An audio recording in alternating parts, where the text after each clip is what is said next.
Alright, so I don't have too many interactions in my life which are necessarily noteworthy or interesting, which I can make fun little stories out of. But this one thing did happen in my life which always seems to stand out, and that was the time I met my friend's dad. So, let's get things set up. It was a dark, gloomy December evening in 2017, and I was, yeah, okay, no, I'm gonna stop right there. Okay, so I was with my friend Charlotte, and she's a cool friend, we were good friends at the time, and we were at a Christmas carnival fair type thing. We were just chilling, having a good time, hanging out as friends. But eventually, we got bored because there's only so much you can do at a fucking Christmas carnival fair. So we decided to leave. We were there with another friend as well, but we kind of just ditched her and left her. She was with family though, so it wasn't as bad. But yeah, so we started walking home. Now me and Charlotte, we live close by to each other, so we were basically just walking home for ourselves, and then eventually we're like, hey, what if I just come around her house, just chill for a little bit, because it was still not too late, so we just wanted to like hang out a little bit more, because we couldn't be asked to just go home and do nothing. So I came over, and this was the first time I've ever been around her house or like, seen anyone in her family or anything like that. So I was a bit nervous because I was an awkward quick kid, awkward fucking teen, or I guess tween. But I digress. I went over to her house, and I was sat in the front room on the sofa uncomfortably, just talking to her. Her mum was there. She was just kind of chilling, like, she was nice. But yeah, so we were talking there for a while, and yeah, then the door opened, and I'll tell you folks, everything after that door opening was in slow motion. This man entered, no more than like 5'9". I mean, he wasn't a very huge man, but he had a presence, this man. And for some reason in my memory, I just remember him looking like a member of the Mexican cartel. So, that's how I remember him. I have no clue why. But he just stood there and stared at me for like 5 to 10 seconds, and at this point I was quite frankly terrified and intimidated. And then he opened his mouth and uttered, "Who the hell are you?"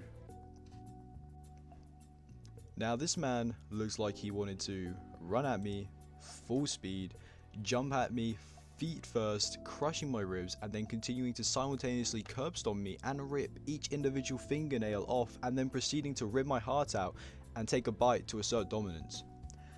So needless to say, I was fucking shaking. So I responded, the quivers of a prey to the obvious predator. I'm Aiden, Charlotte's friend. Now, this took a lot out of me to even talk to this man. And he carried on looking, never reversing his gaze, and said, "Well, aren't you going to stand up?"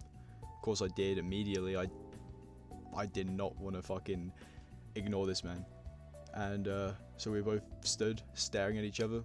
It's a funny note to add that I was towering over him. Like I said, he's not super tall, and I think I was probably like, 6 at the time? I'm not really sure.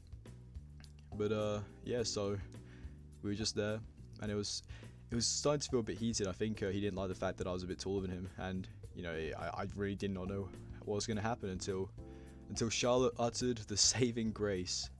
She told him I'm gay. Now, I'm not gay. I very much like women. But in this situation, I was prepared to be the biggest homosexual alive. So he confirmed with me whether I was gay. Obviously I said yes, because I was terrified and wanted to escape the situation as soon as possible. So I obliged, reiterating that I am Mr. Gay Man, until eventually I managed to leave. Surprisingly, when I said I was gay, he was very relaxed, and looked at me like he didn't want to kill me as much as he did before. So we were pimp chimping. When I got outside, I could smell freedom. I was away from the situation, and then he followed me outside and said, "Fuss, if you ever want to come round for a sleepover, feel free." Now, I think these is probably the last words I expected to come out of his mouth, like, at all, but, I just thanked him and got out of there. Obviously, I never returned, ever again. Never wanted to be back in that household. So I left as quick as possible, on my way home, and kind of just try not to think about it, but, yeah, that was an experience and a half, and it's funny when I look back on it, because it's a cool little story. And a few weeks later I did see him on the street, and he saw me and he said, "You're right, sport." And that was the last time I ever saw him. Sometimes I wonder what he's doing right now, you know, how he is or what his situation is. And more than anything else, you know, I wonder if he's still down for that sleepover.